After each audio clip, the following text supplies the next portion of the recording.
Hello friends, welcome to LK academy. હું આકાશ મહેતા.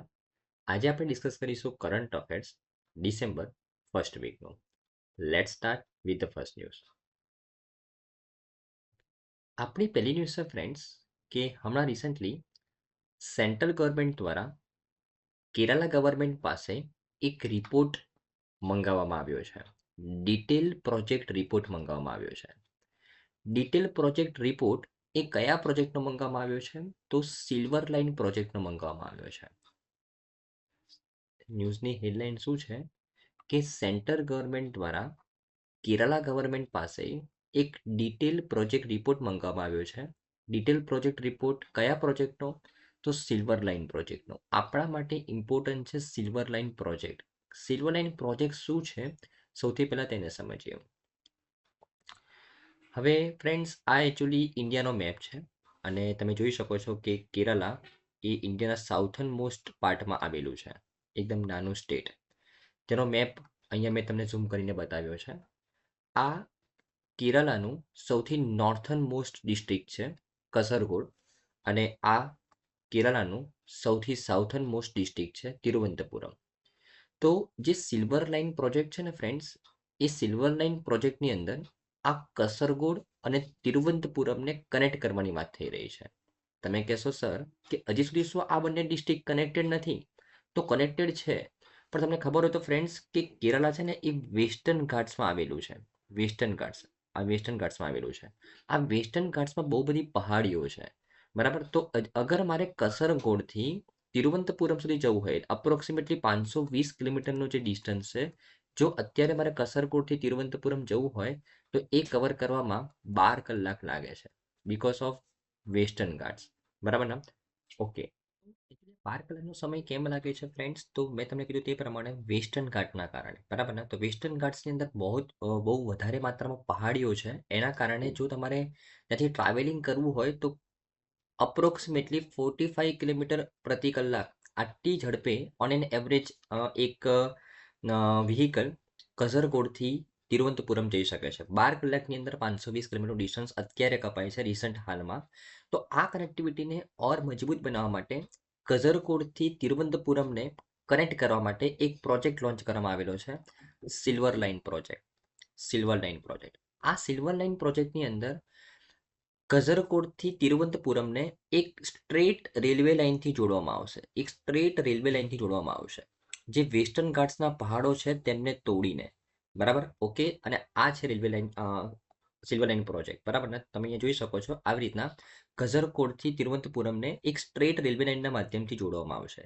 અને અહીંયા જે રેલવે દોડશે આ બંને ડિસ્ટ્રિક્ટને કનેક્ટ કરવા માટે, તે 200 કિલોમીટર પ્રતિ કલાકની ઝડપે દોડી શકે તેવી રેલ લાઇન અહીંયા બિછાવવામાં આવશે. સિમ્પલ, બરાબર ને? તો 532 કિલોમીટરનું ડિસ્ટન્સ, 11 ડિસ્ટ્રિક્ટ વચ્ચેનું ડિસ્ટન્સ માત્ર 4 કલાકમાં કવર કરવાનો પ્લાન છે આ પ્રોજેક્ટની અંદર, સિલ્વર લાઇન પ્રોજેક્ટની અંદર, બરાબર ને? ઓકે. તો 11 ડિસ્ટ્રિક્ટ, 532 કિલોમીટરને માત્ર 4 કલાકમાં કવર કરવા માટે આ પ્રોજેક્ટ લોન્ચ કરવામાં આવેલો છે, સિલ્વર લાઇન પ્રોજેક્ટ. ધ્યાનમાં રાખવાનું, બરાબર ને? ઓકે.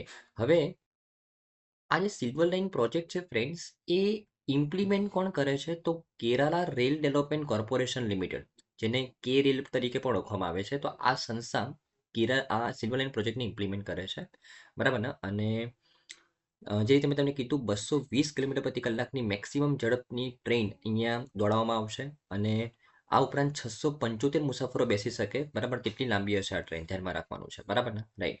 અને સિલ્વર લાઇન પ્રોજેક્ટ કેમ ઇમ્પોર્ટન્ટ છે? તો સૌથી પહેલો મુદ્દો તો સમયની બચત થાય. 12 કલાકનું ડિસ્ટન્સ માત્ર 4 કલાકમાં કવર થઈ શકે.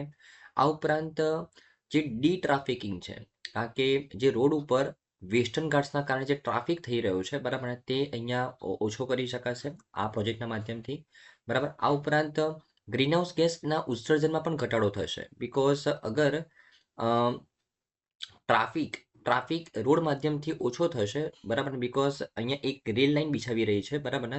તો જે મોસ્ટ ઓફ ધ ટ્રાફિક છે એ રેલવે લાઇન ઉપર ટ્રાન્સફર થઈ જશે, બરાબર, જેથી કરીને ત્યાં રોડવેના માધ્યમથી ટ્રાફિક ઓછો થશે અને ગ્રીનહાઉસ ગેસ એમિશનના ઉત્સર્જનમાં પણ ઘટાડો થશે, બરાબર ને? રાઈટ. આ ઉપરાંત જો સિલ્વર લાઇન પ્રોજેક્ટની સમસ્યાઓની વાત કરું તો સૌથી મોટી સમસ્યા છે જંગી કેપિટલ. ક્રિટિક્સ એવું કહે છે કે જે સ્ટેટ ઓલરેડી ડેફિસિટમાં ચડી રહ્યું છે, બરાબર ને, અને જે આટલો મોટો પ્રોજેક્ટ સિલ્વર લાઇન પ્રોજેક્ટ જો ઇમ્પ્લિમેન્ટ કરાવશે, બરાબર ને, તો તેની જે ડેફિસિટ છે તેની ખાદ્ય છે, બરાબર ને, એ ઓર વધી જશે, બરાબર, તેના ઉપરનું બર્ડન ઓર વધી જશે, બરાબર ને. આ ઉપરાંત જે તમે તમને કીધું કે વેસ્ટર્ન ઘાટ્સની અંદર વેસ્ટર્ન ઘાટ્સના પહાડોને તોડીને આ રેલવે લાઇનની બનાવવાની વાત કરવામાં આવી રહી છે. તો ઘણા બધા જે પરિવારો આ વેસ્ટર્ન ઘાટ્સમાં રહી રહ્યા છે તેનું વિસ્થાપન કરવું પડશે.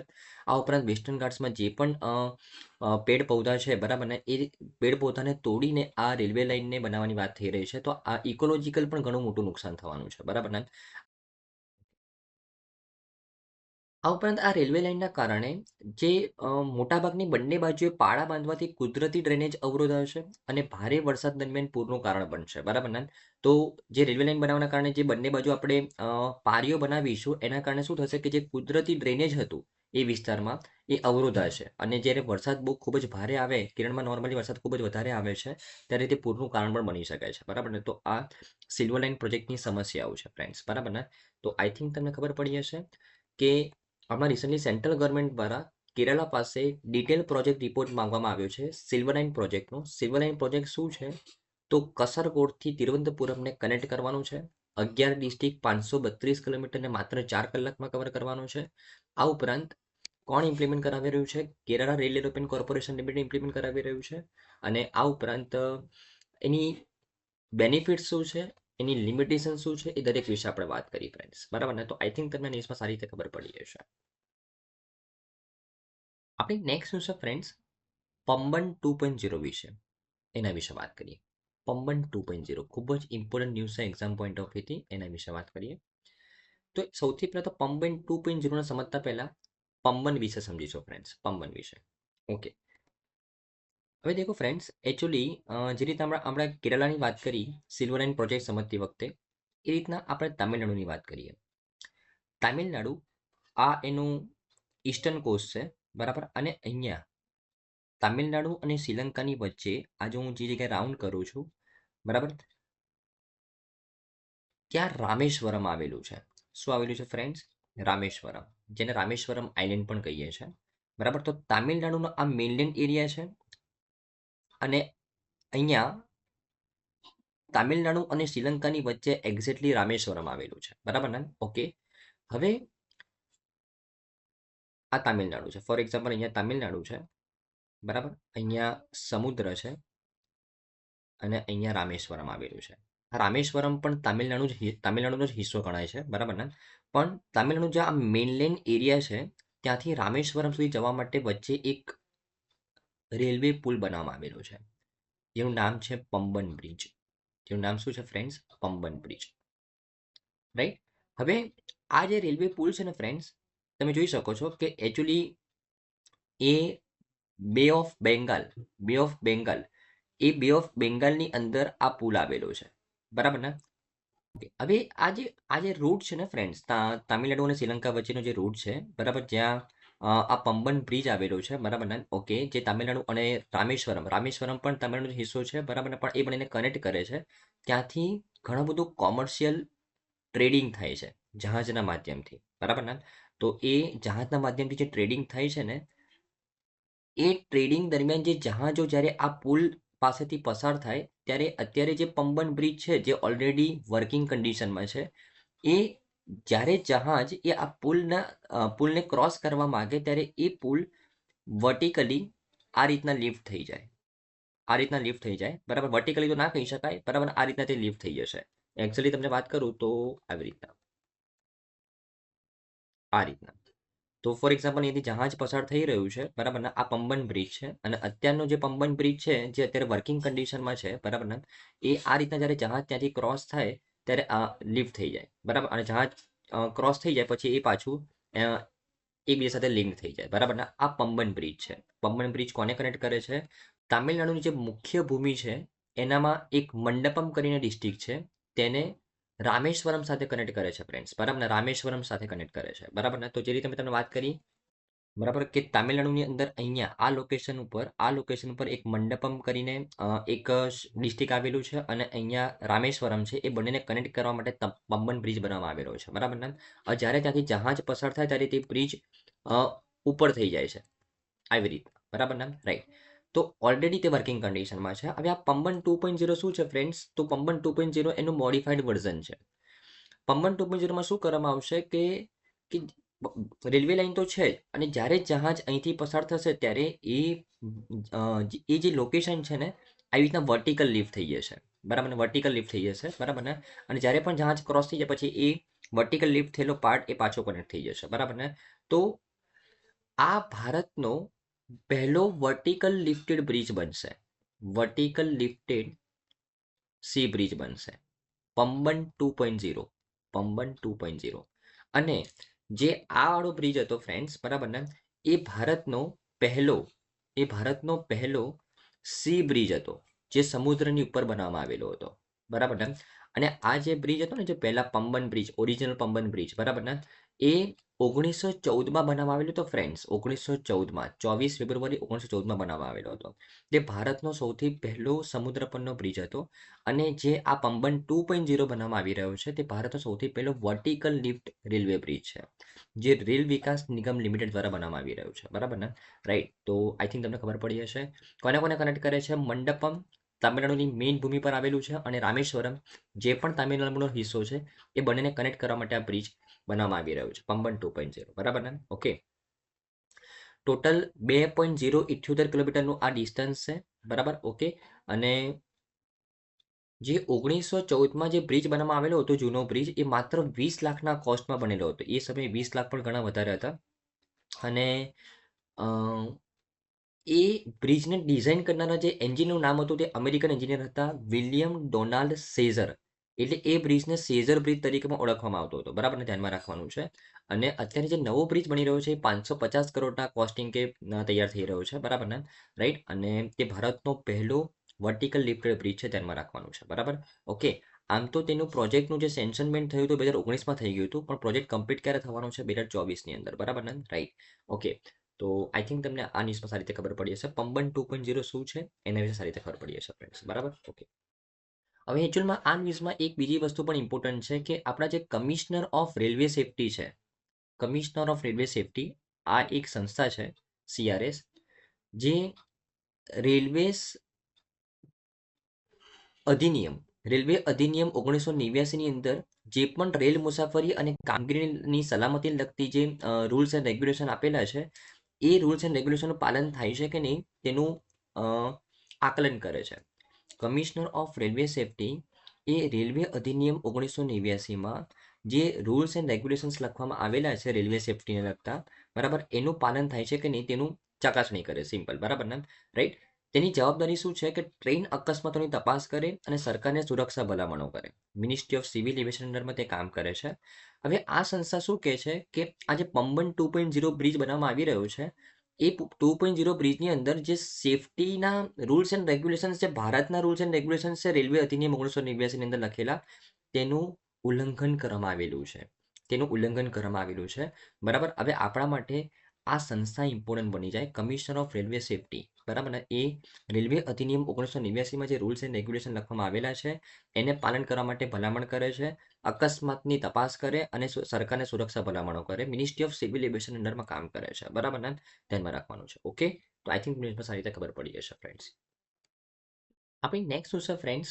ઘોડિયા ઘર યોજના, જેને ઇંગ્લિશમાં કહીએ તો ક્રેચી યોજના, ક્રેચી સ્કીમ. હવે એકચ્યુઅલી ન્યૂઝમાં કેમ છે તો આ જે ઘોડિયાઘર યોજના જે સરકાર દ્વારા લોન્ચ કરવામાં આવેલી છે, બરાબર ને, એમાં સમગ્ર દેશમાં 17,000 ક્રેચ સ્થાપિત કરવાનો લક્ષ્યાંક છે સરકારનો, બરાબર ને, 17,000 ઘોડિયાઘર સ્થાપિત કરવાનો લક્ષ્યાંક છે સરકારનો, બરાબર ને. તો એ જસ્ટ એક હેડલાઇન છે, એના પરથી આપણે આ યોજના ભણી રહ્યા છે, બરાબર ને. સૌથી પહેલા તો આ યોજના સમજતા પહેલા મિશન શક્તિને સમજવું પડે. મિશન શક્તિની અંદર એક પેટા યોજના છે સામર્થ્ય, એને સમજવું પડે. અને એની અંદર એક પેટા યોજના છે નેશનલ ક્રેચી સ્કીમ, પછી આપણે એને સમજીશું, બરાબર ને. ઓકે, તો સૌથી પહેલા વાત કરીએ મિશન શક્તિ. તો મિશન શક્તિ એ મહિલા અને બાળ વિકાસ મંત્રાલયની એક યોજના છે, ministry of women and child ડેવલપમેન્ટના અંડરમાં આ એક યોજના ઇમ્પ્લિમેન્ટ કરવામાં આવી રહી છે. એનો ઉદ્દેશ્ય છે મહિલાઓની સુરક્ષા અને સશક્તિકરણ, મહિલાઓની સુરક્ષા અને સશક્તિકરણ એ મિશન શક્તિનો મેઇન ઉદ્દેશ્ય છે. બરાબર? તો એની અંદર બે પેટા યોજના છે મિશન શક્તિની અંદરમાં. એક તો સંબલ અને એક સામર્થ્ય. સંબલની અંદર મહિલાઓની સુરક્ષા માટે સ્ટેપ્સ લેવામાં આવે છે અને સામર્થ્યની અંદર મહિલાના સશક્તિકરણ માટે સ્ટેપ્સ લેવામાં આવે છે. જો સંબલની અંદર જો હું પેટા યોજનાની વાત કરું ને તો મહિલાઓની સુરક્ષા માટે વન સ્ટોપ સેન્ટર્સ બનાવવામાં આવી રહ્યા છે કે જ્યાં તમને એવું લાગે કે ભાઈ કોઈ મહિલા સામે છેડતી થઈ રહી છે, તમે આ તમારા નજીકના વન સ્ટોપ સેન્ટર્સની અંદર તમે ફરિયાદ નોંધાવી શકો.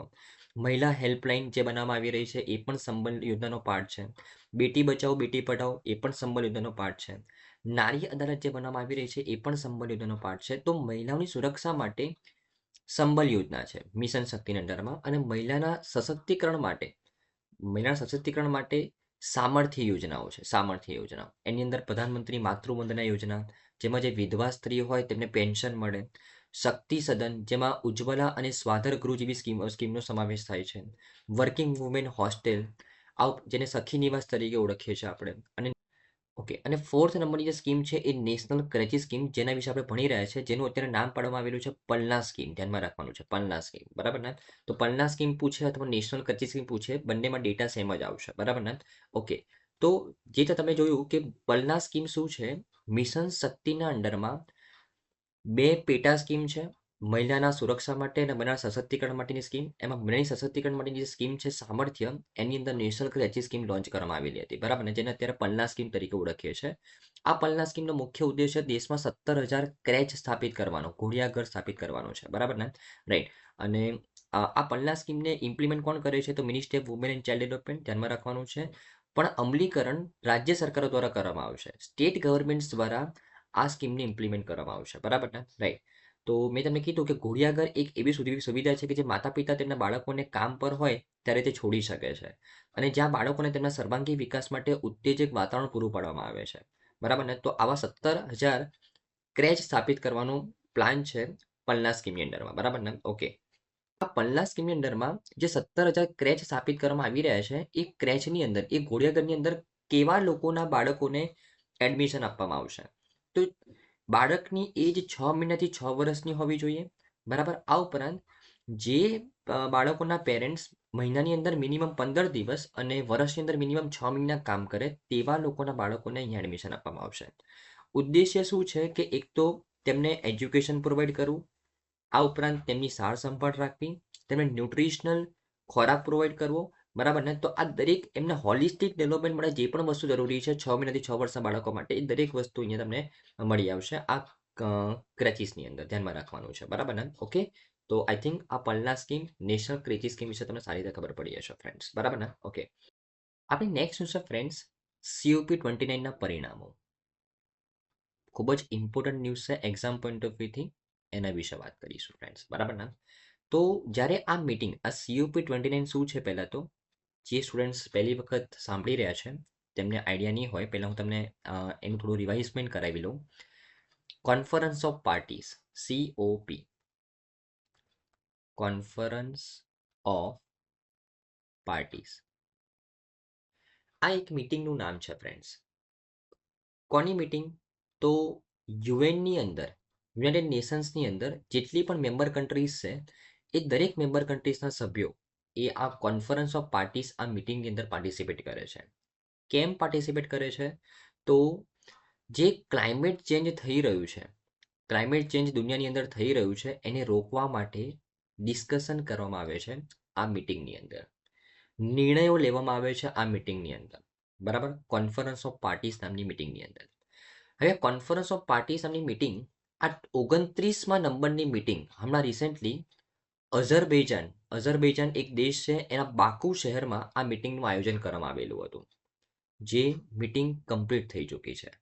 હવે અત્યારે આપણે ભણી રહ્યા છીએ એ મીટિંગના પરિણામો, એની અંદર આઉટકમ કયા કયા આવ્યા, જે આપણા એક્ઝામ પોઈન્ટ ઓફ વ્યૂથી ઇમ્પોર્ટન્ટ છે, એના વિશે વાત કરી રહ્યા છે.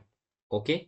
તો કોન્ફરન્સ ઓફ પાર્ટીઝ 29મા નંબરની મીટિંગને ફાઇનાન્સ COP તરીકે પણ ઓળખવામાં આવશે. ફાઇનાન્સ COP તરીકે પણ ઓળખવામાં આવશે. હવે કેમ, એના વિશે સમજીએ ફ્રેન્ડ્સ. સૌથી પહેલા કોન્ફરન્સ ઓફ પાર્ટીઝ 21 નંબરની જે મીટિંગ હતી 2015માં જે થયેલી હતી પેરિસની અંદર, આ મિટિંગની અંદર અમુક ગોલ નક્કી કરવામાં આવેલા હતા. આ મિટિંગની અંદર અમુક ગોલ નક્કી કરવામાં આવેલા હતા. એમાંનો એક મુખ્ય ગોલ શું હતો કે ક્લાઇમેટ ચેન્જના કારણે જે ટેમ્પરેચર રાઇઝ છે એ 1.5 ડિગ્રી સેલ્સિયસથી વધવું ના જોઈએ. જે આપણું ટેમ્પરેચર રાઇઝ છે, તાપમાનમાં જે વધારો છે એ 1.5 ડિગ્રી સેલ્સિયસ કરતાં વધવો ના જોઈએ. ક્લાઇમેટ ચેન્જના કારણે, કાર્બન એમિશન્સના કારણે, પોલ્યુશનના કારણે. એ એક મુખ્ય ગોલ રાખવામાં આવેલો હતો પેરિસની અંદર, જે મિટિંગ થઈ હતી 2015માં COP21ની ત્યારે, જેને કહેવામાં આવે છે પેરિસ એગ્રીમેન્ટ. કારણ કે યુએનની જેટલી પણ મેમ્બર કન્ટ્રીઝ હતી એ એમને આ એગ્રીમેન્ટ ઉપર સાઇન કર્યું અને શપથ લીધેલા હતા કે આપણે બધા ભેગા મળીને કલેક્ટિવ એક્શન લઈશું, જેથી કરીને ગ્લોબલ લેવલ ઉપર જે ટેમ્પરેચર રાઇઝ છે, એવરેજ ટેમ્પરેચર રાઇઝ એ 1.5 ડિગ્રી સેલ્સિયસ કરતાં વધે નહીં બીકોઝ ઓફ પોલ્યુશન. બરાબર ને? ઓકે, હવે 2015માં જે ડેવલપ કન્ટ્રીઝ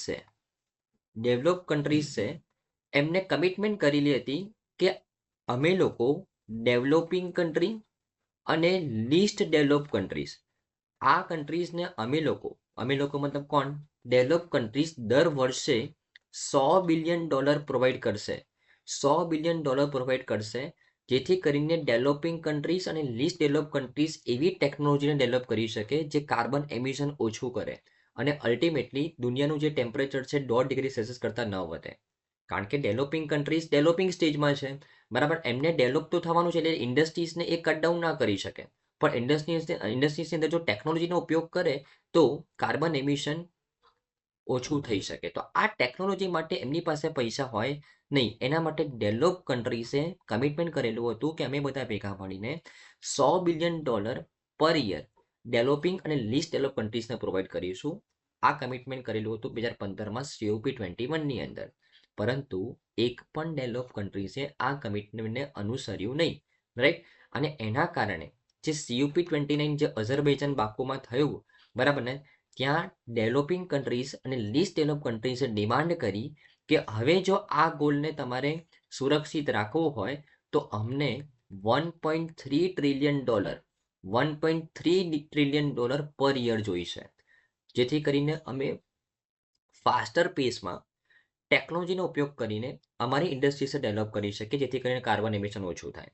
$1.3 ટ્રિલિયન ડિમાન્ડ કરવામાં આવેલી હતી ડેવલપિંગ અને લીસ્ટ ડેવલપ કન્ટ્રીઝ દ્વારા.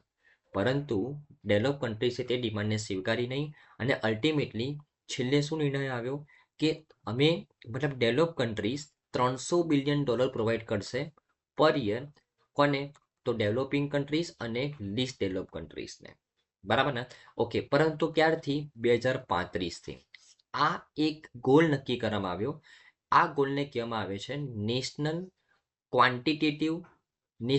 Collective quantitative goal, NCQG. અહીંયા આ વસ્તુ ફાઇનલ થઈ, ફાઇનાન્સ રિલેટેડ વસ્તુ ફાઇનલ થઈ કે ડેવલપ કન્ટ્રીઝ 2035થી ડેવલપિંગ કન્ટ્રીઝ અને લીસ્ટ ડેવલપ કન્ટ્રીઝને વર્ષના $300 બિલિયન પ્રોવાઈડ કરશે. બરાબર ને? વર્ષના $300 બિલિયન પ્રોવાઈડ કરશે. બરાબર, રાઈટ? તો આ ફાઇનાન્સ રિલેટેડ વસ્તુ ફાઇનલ થવાને કારણે આ COPને ફાઇનાન્સ COP તરીકે પણ ઓળખવામાં આવશે. ફ્રેન્ડ્સ, ધ્યાનમાં રાખવાનું છે. બરાબર ને? અને જે આ નવો ગોલ તૈયાર થયો છે તેને ન્યૂ ક્યુમ્યુલેટિવ ક્વોન્ટિટેટિવ ગોલ તરીકે ઓળખવામાં આવશે. ધ્યાનમાં રાખવાનું છે. NCQG જે COP29ની અંદર ફાઇનલ થયો છે, ન્યૂ ક્યુમ્યુલેટિવ ક્વોન્ટિટેટિવ ગોલ, જ્યાં ડેવલપિંગ કન્ટ્રીઝ અને લીસ્ટ ડેવલપ કન્ટ્રીઝને 2035થી $300 બિલિયન પ્રોવાઈડ કરશે પર યર. ધ્યાનમાં રાખવાનું છે. બરાબર ને? ઓકે. આ ઉપરાંત જો બીજા ઇમ્પોર્ટન્ટ આઉટકમ વિશે વાત કરું COP21ની અંદર જે નક્કી થયા છે તે કાર્બન માર્કેટ મિકેનિઝમની સ્થાપના કરવામાં આવી. તો અહીંયા એકચ્યુઅલમાં શું કીધું છે કે કાર્બન માર્કેટ મિકેનિઝમ નું ફ્રેમવર્ક તૈયાર કરવામાં આવેલું છે. મતલબ રૂલ્સ એન્ડ રેગ્યુલેશન્સ બનાવવામાં આવેલા છે કાર્બન માર્કેટ મિકેનિઝમને લગતા. એનો મતલબ શું થઈ ગયો? ફોર એક્ઝામ્પલ, કોઈ દેશ એ વધારે કાર્બન એમિશન ક્રિએટ કરે છે, બરાબર ને, કમ્પેર ટુ અનધર દેશ, બરાબર, તો આ દેશને પેનલ્ટી થશે અને આ દેશને ઇન્સેન્ટિવ મળશે. બરાબર ને? તો કેટલું કાર્બન એમિશન કરવું જોઈએ એક પર્ટિક્યુલર દેશને, બરાબર ને, અને જો એના કરતાં વધારે એમિશન કરશે તો કેટલી પેનલ્ટી લાગશે, કેટલો ઇન્સેન્ટિવ મળશે જો ઓછું કાર્બન એમિશન કરશે, એ દરેકને લગતા ફ્રેમવર્ક તૈયાર કરવામાં આવેલા છે. કાર્બન માર્કેટ મિકેનિઝમની એક સ્થાપના કરવામાં આવી છે COP29 ની અંદર, ધ્યાનમાં રાખવાનું છે, બરાબર ને, રાઈટ. આ ઉપરાંત નેશનલ એડપ્ટેશન પ્લાન્સ તૈયાર કરવામાં આવેલા છે.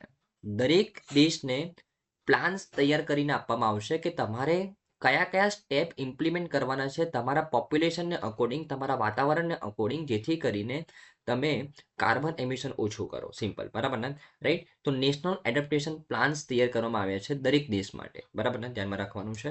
ઓકે. અને આ 3 ઇમ્પોર્ટન્ટ આઉટકમ્સ છે, પોઝિટિવ આઉટકમ્સ. એક તો 3 ગણું ફાઇનાન્સ મળશે ડેવલપિંગ કન્ટ્રીઝને પહેલાના કમ્પેરિઝનમાં. સેકન્ડ, કાર્બન માર્કેટ મિકેનિઝમની સ્થાપના કરવામાં આવી છે અને નેશનલ એડપ્ટેશન પ્લાન્સ તૈયાર કરવામાં આવેલા છે, બરાબર ને. ઓકે. COP29ની ખામીઓ વિશે વાત કરું તો એકચ્યુઅલી ભારત સહિતની ડેવલપિંગ કન્ટ્રીઝે જે માંગ કરી હતી, $1.3 ટ્રિલિયન માંગ કરી હતી પર યર, પરંતુ ડેવલપ કન્ટ્રીઝ માત્ર $300 બિલિયન $300 બિલિયન પર યર આપવા માટે રેડી થયા છે. તો આ એક અપૂરતું ધિરાણ છે. ડેવલપિંગ કન્ટ્રીઝ માટે ખૂબ જ અપૂરતું ફંડ છે, $300 બિલિયન. જે ભારતનું પણ કહેવું છે કે આ $300 બિલિયન અમે એટલી ટેકનોલોજી ડેવલપ નહીં કરી શકીએ જે કાર્બન એમિશનને ઓછું કરશે, બરાબર ને. એટલે ભારતે તો આ જે એગ્રીમેન્ટ સાઇન થયો છે $300 બિલિયન એના ઉપર હસ્તાક્ષર જ નથી કર્યા, બરાબર ને, રાઈટ. ઓકે. આ ઉપરાંત જે ડેવલપ કન્ટ્રીઝ છે એ ડેવલપિંગ કન્ટ્રીઝને $300 બિલિયન છે ને એ ગ્રાન્ટના સ્વરૂપમાં નહીં, પરંતુ લોનના સ્વરૂપમાં આપશે. ગ્રાન્ટ કોને કહેવાય કે જ્યાં પ્રિન્સિપલ પાછો આપવાનો ના હોય. લોન કોને કહેવાય જ્યાં પ્રિન્સિપલ પણ આપવું પડે ને ઇન્ટરેસ્ટ પણ આપવું પડે, બરાબર ને. તો ગ્રાન્ટના સ્વરૂપમાં નહીં, લોનના સ્વરૂપમાં આપવામાં આવશે. તો આ તો ઓર દબાણ ક્રિએટ કરશે ડેવલપિંગ કન્ટ્રીઝ અને લીસ્ટ ડેવલપ કન્ટ્રીઝની ઉપર, બરાબર ને. તો આ પણ એક ખામી છે આ ફાઇનાન્સ COPની, બરાબર ને. આ ઉપરાંત આ મીટિંગની અંદર જે મૂળ લક્ષ્યાંક છે 1.5 ડિગ્રી સેલ્સિયસને ઓછું કરવાનો, એના ઉપર તો અપૂરતી વાતો કરવામાં આવી છે. મતલબ સફિશિયન્ટ વાત જ નથી કરવામાં આવી. આ ગોલ વિશે તો વાત જ નથી કરવામાં આવી. બસ આખા COPની અંદર ફાઇનાન્સ રિલેટેડ વાતો કરવામાં આવી છે ફ્રેન્ડ્સ, બરાબર ને, રાઈટ. તો 1.5 ડિગ્રી સેલ્સિયસ ગોલને હવે હાંસિલ કરવા માટે હવે આપણે શું કરીશું એના વિશે વાત નથી કરવામાં આવી આ મીટિંગની અંદર, ધ્યાનમાં રાખવાનું છે, બરાબર ને. ઓકે. તો આ COP29ની ખૂબ અમુક ખામીઓ છે, અમુક હકારાત્મક પરિણામો પણ છે, એ તમારે ધ્યાનમાં રાખવાના છે. આ ઉપરાંત અમુક ફેક્ટ વિશે વાત કરું તો જેવી રીતના COP29 અઝરબૈજાનના બાકુમાં થયું, એ રીતના COP27 એ ઇજિપ્તની અંદર શમ અલ શેખ નામના શહેરમાં થયેલું હતું. COP28 ગયા વર્ષે એ દુબઈની અંદર થયેલું હતું. અને COP 2030 અને જે COP30 છે એ આવતા વર્ષે 2025માં કઈ જગ્યાએ થવાનું છે ફ્રેન્ડ્સ? બ્રાઝિલની અંદર થવાનું છે, ધ્યાનમાં રાખવાનું છે, બરાબર ને. તો COP30 બ્રાઝિલમાં થવાનું છે. COPની જે મીટિંગ છે ને એ 5 રિજિયનમાં રોટેશનલ બેઝિસની ઉપર થાય છે. 5 રિજિયનમાં.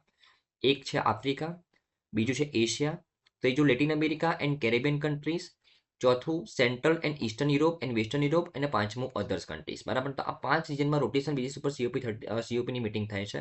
COP30 જે આવતા વર્ષે યોજાવાની છે બ્રાઝિલમાં યોજાવાની, ધ્યાનમાં રાખવાનું છે, બરાબર ને, રાઈટ. અને આ વર્ષે નેશનલ ન્યૂ ક્યુમ્યુલેટિવ ક્વોન્ટિટિવ ગોલ એ શું છે એ તમને ખબર હોવી જોઈએ. જે પહેલા $100 બિલિયન ફંડિંગ આપવામાં આવતું હતું પર યર, હવે $300 બિલિયન આપવામાં આવશે, બરાબર. આ એક ગોલ છે, બરાબર, એ તમારે ધ્યાનમાં રાખવાનું છે, બરાબર ને. ઓકે. આઈ થિંક તમને એની સારી રીતે ખબર પડી જશે ફ્રેન્ડ્સ.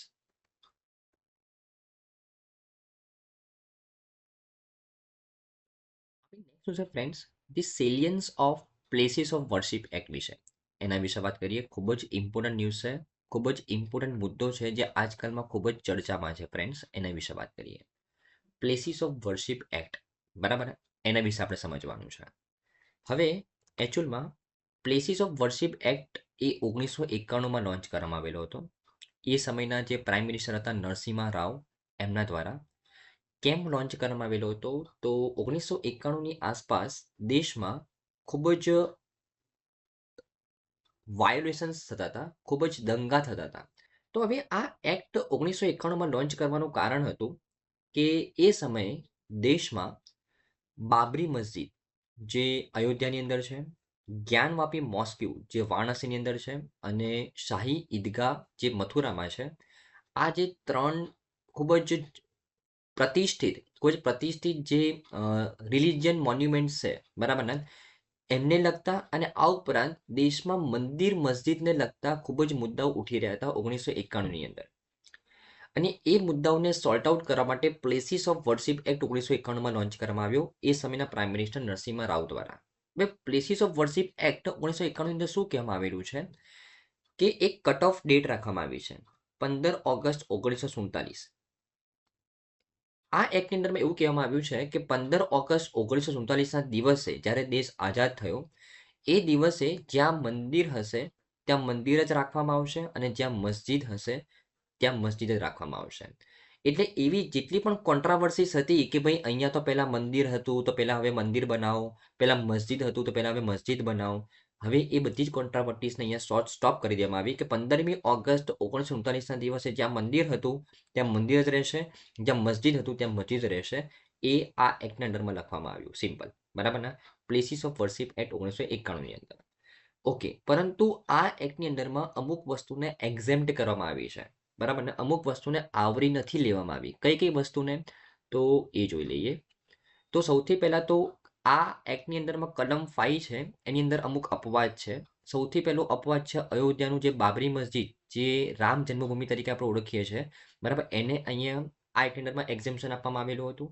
આ ઉપરાંત પ્રાચીન સ્મારકો અને પુરાતત્વીય સ્થળો અને અવશેષો અધિનિયમ 1958ની અંદર જે પણ પ્રાચીન સ્મારકો આ એક્ટની અંદરમાં છે એ દરેક સ્મારકને આ એક્ટમાં આવરી નથી લેવામાં આવ્યા, બરાબર ને.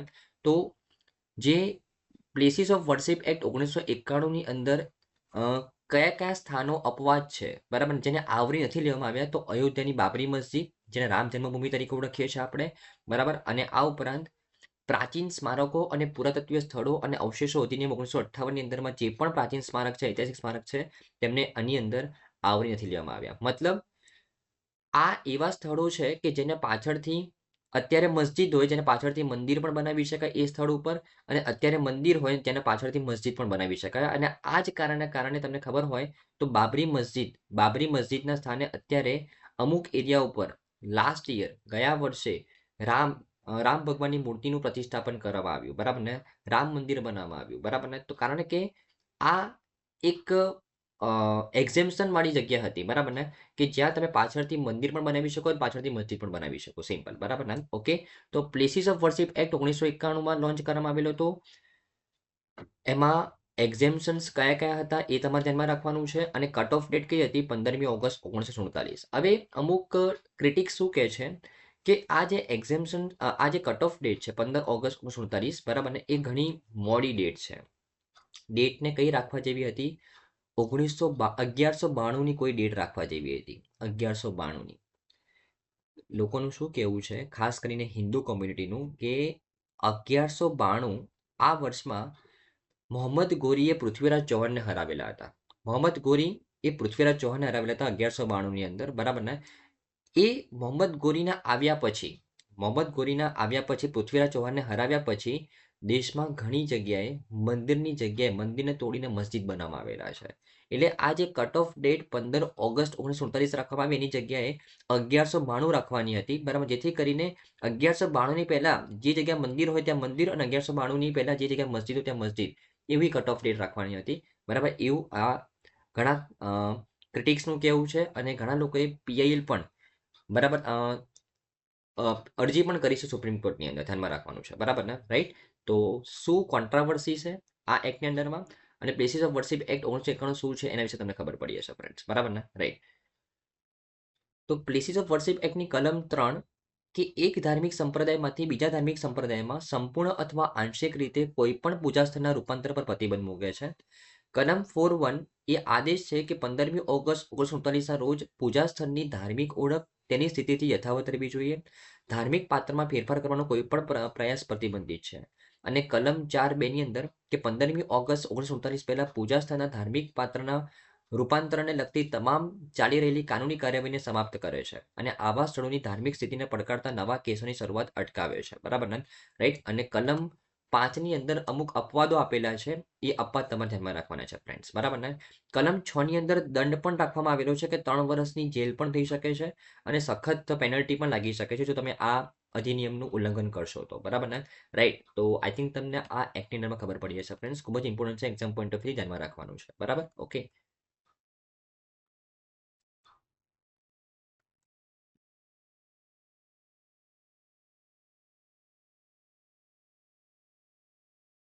આપણી નેક્સ્ટ છે ફ્રેન્ડ્સ કે આમાં રિસન્ટલી ઈસરો દ્વારા એક મિશન લોન્ચ કરવામાં આવેલું છે, પ્રોબા 3 મિશન. એના વિશે વાત કરીએ, ખૂબ જ ઇમ્પોર્ટન્ટ છે એક્ઝામ પોઈન્ટ ઓફ વ્યૂથી. પ્રોબા 3 મિશન વિશે વાત કરીએ અને એનો ઉદ્દેશ્ય શું છે એના વિશે વાત કરીએ. ઓકે. હવે ન્યૂઝમાં કેમ ભણી રહ્યા છે, તો ઈસરોએ હમણાં એક રોકેટ લોન્ચ કરેલું છે, PSLV XL. PSLV XL polar satellite launch vehicle XL, જે પીએસએલવી રોકેટનું આ 61st મિશન હતું, બરાબર ને. અને પીએસએલવી એક્સેલ કોન્ફિગરેશનનો 26મું મિશન હતું, જે ઈસરો દ્વારા લોન્ચ કરવામાં આવેલું છે. પણ આ પીએસએલવી એક્સેલની અંદર 2 સેટેલાઇટ મૂકવામાં આવેલા છે, 2 સેટેલાઇટ લોન્ચ કરવાના છે. આ બંને સેટેલાઇટ એ ભારતે નથી બનાવ્યા, ઈસરો નથી બનાવ્યા, યુરોપિયન યુનિયન દ્વારા બનાવવામાં આવેલા છે. તમે કહેશો સર યુરોપિયન યુનિયન કે જેમાં આટલા બધા ડેવલપ કન્ટ્રીઝ છે, તે પોતાના સેટેલાઇટ ભારતમાંથી મોકલે છે, ઈસરોમાંથી મોકલે છે? હા, કારણ કે ઈસરો એ દુનિયાની અંદર લો બજેટ અને ક્વોલિટી માટે જાણીતું છે ફ્રેન્ડ્સ, બરાબર ને. અને આ જ કારણથી યુરોપિયન યુનિયને આ 2 સેટેલાઇટ ઈસરોના રોકેટ્સથી મૂકેલા છે, બરાબર ને, ધ્યાનમાં રાખવાનું છે. કયું મિશન છે? Proba 3 mission. યુરોપિયન યુનિયનના 2 સેટેલાઇટ્સને પીએસએલવી એક્સેલ રોકેટ દ્વારા લોન્ચ કરવામાં આવેલા છે આ મિશનની અંદરમાં, બરાબર ને. હવે આ મિશન શેનું ઇન્વેસ્ટિગેશન કરશે એના વિશે વાત કરીએ. હવે તમને ખબર હોય તો ફ્રેન્ડ્સ કે આપણો જે સૂર્ય છે એનો જે સૌથી ઇન્ટિગ્રલ પાર્ટ છે તેને આપણે કહીએ કોર. કોર. આ જે પાર્ટ છે, જે યેલોઇશ કલરનો પાર્ટ છે, તેને કહીએ આપણે ફોટોસ્ફિયર. જે બહારનો જે આ તમને લાઇનિંગ વાળો જે પાર્ટ દેખાઈ રહ્યો છે તેને આપણે કહીએ ક્રોમોસ્ફિયર. અને સૂર્યના એટમોસ્ફિયરની બહારનું જે આ શેડેડ એરિયા તમને દેખાઈ રહ્યો છે, આ એટમોસ્ફિયર તમને દેખાઈ રહ્યું છે, તેને કહેવાય કોરોના. તો આ જે પ્રોબા 3 મિશન છે ને ફ્રેન્ડ્સ, પ્રોબા 3 મિશન, એ મિશનનું મેઇન ઓબ્જેક્ટિવ છે આ કોરોનાને, જે સૂર્યનું આઉટર મોસ્ટ એટમોસ્ફિયર છે, એને ઇન્વેસ્ટિગેટ કરવાનું. કેમ? કારણ કે એક અજીબો ગરીબ વાત થઈ રહી છે અહીંયા એકચ્યુઅલી, કે સૂર્યનું જો તમે ટેમ્પરેચર મેજર કરશો ને તો એનો આ કોર પાર્ટનું ટેમ્પરેચર છે ને ફ્રેન્ડ્સ 10 ની પાવર 4 છે, બરાબર, કોર પાર્ટનું ટેમ્પરેચર, બરાબર. અને એનું જે કોરોનાનું જે ટેમ્પરેચર છે, જે આઉટર મોસ્ટ પાર્ટનું જે ટેમ્પરેચર છે, આઉટર મોસ્ટ એટમોસ્ફિયરનું જે ટેમ્પરેચર છે, એનું 10 ની પાવર 6 ટેમ્પરેચર છે. જે ઇન્ટિગ્રલ પાર્ટ છે એનું ટેમ્પરેચર ઓછું છે અને આઉટર મોસ્ટ પાર્ટ છે તેનું ટેમ્પરેચર વધારે છે. તો આવું કેમ થઈ રહ્યું છે એનું સ્ટડી કરવા માટે, કોરોનાનો સ્ટડી કરવા માટે આ મિશન લોન્ચ કરવામાં આવેલું છે, બરાબર ને. ઓકે. હવે આ મિશન ઇન્વેસ્ટિગેશન કેવી રીતના કરશે, આ કોરોનાનું સ્ટડી કેવી રીતના કરશે, તો તમને ખબર હોય તો ફ્રેન્ડ્સ, સૂર્યગ્રહણ. સૂર્યગ્રહણમાં શું થાય? તો સૂર્યગ્રહણમાં શું થાય ફ્રેન્ડ્સ, કે સૂર્ય અને પૃથ્વીની વચ્ચે ચંદ્ર આવી જાય, બરાબર ને. એના કારણે આપણને સૂર્ય ન દેખાય, બરાબર ને. સૂર્ય અને પૃથ્વીની વચ્ચે ચંદ્ર આવવાના કારણે સૂર્યનો અમુક જ પાર્ટ દેખાય, જે ચંદ્રની બહારથી આપણે આસપાસથી જોઈ શકીએ તે વાળો પાર્ટ, બરાબર ને. આ વસ્તુ સૂર્યગ્રહણમાં થાય. તો આવી જ વસ્તુ આર્ટિફિશિયલી ક્રિએટ કરવાની છે સેટેલાઇટ્સનો ઉપયોગ કરીને. એના માટે 2 સેટેલાઇટ લોન્ચ કરેલા છે. જો ફ્રેન્ડ્સ, એકચ્યુઅલી આપણે છે ને સૂર્યની આસપાસનો આ જે કોરોના વાળો પાર્ટ છે ને, આઉટર એટમોસ્ફિયર, એનો સ્ટડી કરવો છે, બરાબર ને. એના માટે 2 સેટેલાઇટ લોન્ચ કરવામાં આવેલા છે, એક આ સેટેલાઇટ અને એક આ સેટેલાઇટ, 2 સેટેલાઇટ, બરાબર ને. ઓકે. આ જે સેટેલાઇટ છે, આ સેટેલાઇટ, એનું નામ છે કોરોનોગ્રાફ સ્પેસક્રાફ્ટ. અને આ જે સેટેલાઇટ છે, બરાબર ને, જેનું નામ છે ઓક્યુલ્ટર સ્પેસક્રાફ્ટ. હવે મેઇન કામ છે કોરોનોગ્રાફ સ્પેસક્રાફ્ટનું. એ શું કરશે? ફોટો ખેંચશે. કોનો? કોરોનાનો, સૂર્યની આસપાસના એટમોસ્ફિયરનો. તો એના માટે હવે આપણે ખાલી આટલા જ આસપાસના એટમોસ્ફિયરનો ફોટો ખેંચવાનો છે. એના માટે વચ્ચેનું જે સૂર્યનો વચ્ચેનો પાર્ટ છે એને બ્લોક કરવામાં આવશે આ સેટેલાઇટના માધ્યમથી, બરાબર. તો આ સેટેલાઇટ છે ને એ વચ્ચે હર્ડલ તરીકે આવશે. કોરોનોગ્રાફ સ્પેસક્રાફ્ટ અને સૂર્યની વચ્ચેનો હર્ડલ થશે, બરાબર ને. જેથી કરીને કોરોનોગ્રાફ સ્પેસક્રાફ્ટને છે ને સૂર્ય આખો ના દેખાય, જસ્ટ એની આસપાસનો જે કોરોના વાળો પાર્ટ છે તે જ દેખાય અને તેનું તે પ્રોપર ઇન્વેસ્ટિગેશન કરી શકે, સિમ્પલ, બરાબર ને, રાઈટ. તો આ આ પૂરા મિકેનિઝમ માટે આ બંને સેટેલાઇટ વચ્ચે 144 મીટરનું ડિસ્ટન્સ રાખવામાં આવેલું છે, બરાબર ને? કેટલું રાખવામાં આવેલું છે? 144 મીટરનું. જ્યારે લોન્ચ થશે ત્યારે બંને સેટેલાઇટ વચ્ચે ડિસ્ટન્સ કેટલું રહેવું જોઈએ? 144 મીટરનું ધ્યાનમાં રાખવાનું છે, બરાબર ને? રાઈટ. તો જસ્ટ સેટેલાઇટ મતલબ જસ્ટ સૂર્યનો આટલો જ પાર્ટ દેખાય એવી રીતના આ બંને સેટેલાઇટને એવી રીતના ડિસ્ટન્સ ઉપર મૂકવામાં આવેલા છે, સિમ્પલ, બરાબર ને? જેથી કરીને આટલા જ પાર્ટનું તમે સ્ટડી કરી શકો, સિમ્પલ, બરાબર ને? રાઈટ. ઓકે. તો પ્રોબા 3 મિશન, જેમાં 2 સેટેલાઇટ લોન્ચ કરવામાં આવેલા છે યુરોપિયન સ્પેસ એજન્સી દ્વારા, બરાબર ને? એકનું નામ છે ઓક્યુલેટર સ્પેસક્રાફ્ટ અને એકનું નામ છે કોરોનાગ્રાફ સ્પેસક્રાફ્ટ. 144 મીટરનું ડિસ્ટન્સ રાખવામાં આવશે. એક સૂર્યગ્રહણ જેવું એક સિચ્યુએશન ક્રિએટ કરવામાં આવશે, બરાબર ને? જેથી કરીને કોરોનાનો પ્રોપર સ્ટડી થઈ શકે. કોરોના શું છે એ પણ તમને ખબર પડી ગઈ હશે, ફ્રેન્ડ્સ. કેમ સ્ટડી કરવામાં આવેલું છે તે પણ તમને ખબર પડી ગઈ હશે. Okay, right. તો આઈ થિંક ફ્રેન્ડ્સ, આની તમામ ન્યૂઝમાં તમને સારી રીતે ખબર પડી હશે. Thank you friends, by.